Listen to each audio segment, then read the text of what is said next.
صباح الخير. صباح الخير على كل اللي بيتابعني. فيديو النهاردة هعمل معاكم حواوشي الطاسة. هنسوي الحواوشي في الطاسة بمنتهى السهولة والبساطة. هتعملي احلى رغيف حواوشي. ولو ما كنتيش عملتي حواوشي قبل كده خالص، امشي معايا خطوة خطوة في الفيديو ده، هتطلعي من تحت ايدك احلى رغيف حواوشي. وكمان هتبقي استاذة في عمايل الحواوشي وهيطلبوه منك على طول. بصوا الحواوشي عامل ازاي. هنا الحواوشي استوى معايا. انا مقطعاه 4 تربع عشان تشوفوا ان اللحمه مستويه.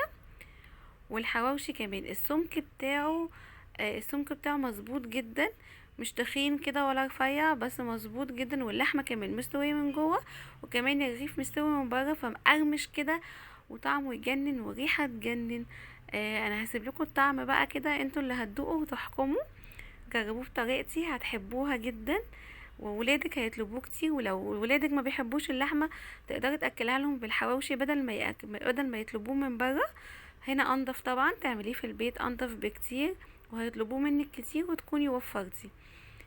اول حاجه كيلو اللحمه المفرومه. ده كيلو لحمه مفرومه بنحطه في مصفى ونسيبه يتصفى كده لمدة نص ساعة لساعة، عشان تصفي اللحمة، تصفي كل اللي فيها.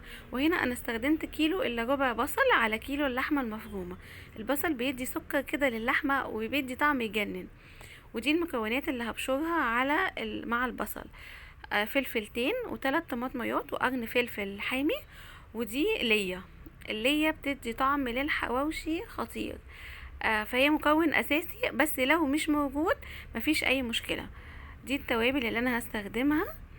استخدمت معلقة بابريكا، معلقة توم باودر، ومعلقة بصل باودر، ومعلقة قرفة مطحونة. واستخدمت مرقة دجاج اللي هو اللحم البقري، بتدي طعم حلو قوي للحواوشي. هستخدم مرقتين وليمونية ومعلقة فلفل اسود ومعلقة ال7 بهارات ومعلقة كزبرة. دي التوابل اللي انا هستخدمها على الحواوشي بتاعي. وهستخدم كمان الخل برضو هنستخدمه في الحواوشي. اول حاجة هبشر كيلو الا ربع البصل بشر ناعم. هجيب بولة كده هنبشر فيها البصل، وهبشر عليها الفلفل. هبشر برضو الفلفل بشر ناعم، اهم حاجة. بصوا انا بشرها بشر ناعم ازاي عشان ما يبانش خالص في اللحمة. وبشرت الطماطم برضو بشر ناعم، وبرضو اللية هبشرها. بس الميزة بقى اللية ان هي اما بيجي اللحمة تستوي مع في رغيف الحواوشي، اللية دي بتسيح تماما، مش زي ما انتوا بتشوفوها كده. هي كده انا بشرتها وقلبت اللحمة كده بالمكونات كلها، ونزلت بالتوابل على اللحمة. كده الحواوشي بتاعي يعتبر خلص خلاص كده، مخدش معايا اي وقت، يا دوبك بس بشرت المكونات دي وخلاص. واخر مكون معايا زي ما قلت لكم، حطيت معلقتين خل بالظبط. وهعصر الليمونيه.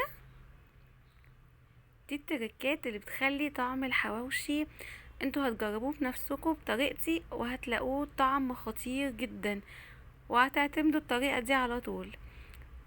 كده انا خلاص اللحمه جاهزه معايا على الحشو. وده العيش اللي هستخدمه. طبعا هنستخدم عيش بلدي. اول حاجه هننفضه من الرده بتاعته، تنفضي العيش كويس من الرده، وهنقطعه كده من الجنب بالسكينه. بصوا بالشكل ده كده عشان نقدر نحشيه، مش بنقطعه كله، بنقطع بس جزء بسيط اللي هو الجزء ده عشان نحشي فيه اللحمه. وكده انا حشيته باللحمه. وفوق انا ده المكون الاخير معايا، ده اختياري، دي جبنه موتزاريلا. الجبنه الموتزاريلا بتدي طعم كده حلو قوي، وده اختياري، ممكن تعمليه من غير جبنه موتزاريلا. وهنا جبت طاسه على النار ونزلت فيها بشويه زيت صغنطتين كده زي ما انتوا شايفين، وهندهنهم في الطاسه كلها كده. نخلي الطاسه كلها تبقى مسقيه بالزيت، ما بنحط الزيت كتير، حاجه بسيطه جدا. واول ما الطاسه تسخن بننزل برغيف الحواوشي على الطاسه، ونفضل ندوس عليه بالشكل ده كده. بصوا ما بياخدش السوا بتاعه بالظبط 5 دقايق وتلاقيه استوى كده. انا قلبته على الناحية التانية.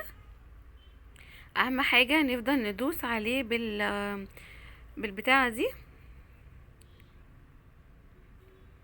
هنفضل ندوس عليه بالشكل ده، ما بياخدش وقت. المهم ان احنا لما بنيجي بنحشي رق لحمه، بلاش تتخنوا رق اللحمه عشان اما تستوي، اما نيجي نسويه في الطاسه اللحمه تستوي معايا ويبقى حلو ويكون خفيف كمان في الاكل.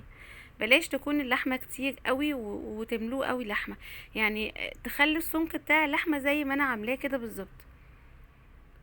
بصوا عامل ازاي بيستوي على طول ويتحمر حلو جدا، وما بيشربش على فكرة زيت خالص، لاني انا بحط شوية زيت زغنطتين خالص، ما بيشربش بقى زيت خالص، وبيستوي بسرعة وما بياخدش اي وقت خالص، واحلى من الحواوشي بتاع الشارع بكتير يعني اكيد.